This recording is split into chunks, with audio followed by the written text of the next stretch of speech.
What if we told you $15,000 could wipe out $1.8 million in medical debt? It might sound unbelievable, but that is the state of our current healthcare system. We first told you about this yesterday. When we share more with you now, thousands of Tennesseans, they're stuck with a debt they just can't pay, and that's a debt that in many cases is actually worthless. News Channel 5 is trying to rescue you from that debt, and Chris Conti shows us why this system is so messed up. To know pain, to understand grief, is to see it on the face of Michelle Farden. She was just a kind, caring, giving person.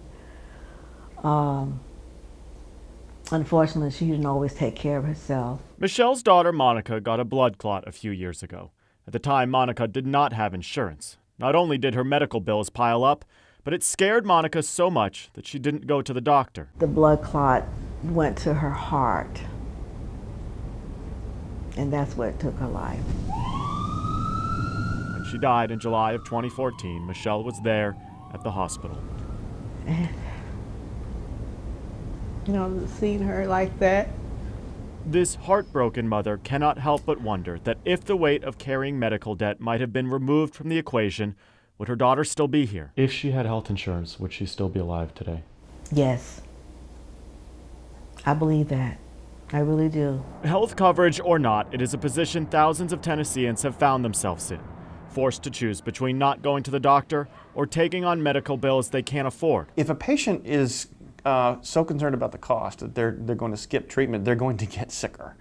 And that doesn't help anybody. David Fredrickson is CEO of Patient Focus. They help customers deal with medical debt that is often unforeseen and unaffordable. The patient has no idea what they owe when they leave the hospital. The medical debt system has become a complicated maze of debt buying.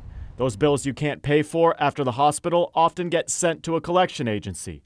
After not making any money, collection agencies will begin selling the debt over and over and over again, sometimes for pennies on the dollar.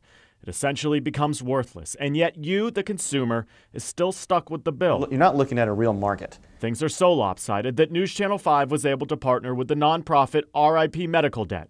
We donated $15,000 to the group. They then went and bought debt in Middle Tennessee. Our $15,000 wiped out $1.8 million in medical debt. $1,897,326 to be exact.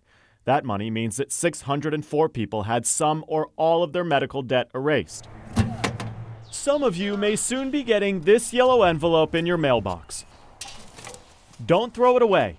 Better yet, don't even open it. It means that some or all of your medical debt has been paid off. Because of HIPAA, all we know is that those people live in Nashville and counties around Middle Tennessee. It may seem astonishing that $15,000 equates to $1.8 million in debt. But that is the current state of the system that you, me, anyone in this country is dealing with. If prisoners and people who break the law can get health care, why can't people who don't? As for Michelle Farden, she knows there is no way to turn back time. She just can't help but wonder how many other lives are being lost, all because someone is too scared to get a bill.